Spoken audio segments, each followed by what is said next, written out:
સુરતના લીંબાદ વિસ્તારમાં કચરાની આગે પાર્ક કરેલી કારને ઝપેટમાં લીધી હોવાની ઘટના સામે આવી છે। આંજણા ફાર્મ નજીક થયેલી આ ઘટનામાં કાર સાથે 10 લાખની રોકડ બળી ખાખ થઈ ગઈ હોવાનો દાવો કરવામાં આવ્યો છે।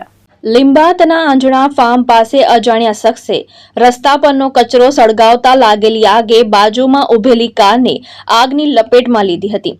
કાર માલિકના જણાવ્યા મુજબ ગાડીમાં રાખેલી ₹10 લાખની રોકડ રકમ તેમજ કારનો મોટા ભાગ આગમાં બળીને ખાખ થયો હતો।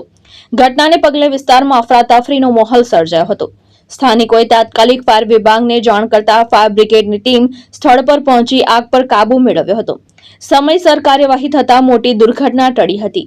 સદનસીબે આ આગમાં કોઈ જાનહાનિ થઈ નથી, પરંતુ કાર માલિકને ભારે આર્થિક નુકસાન વેઠવું પડ્યું છે। હાલ આગ લાગવાનું ચોક્કસ કારણોની તપાસ હાથ ધરવામાં આવી રહી છે। ભાવેશ ઉપાધ્યાય, દ્રષ્ટિકોણ ન્યૂઝ, સુરત।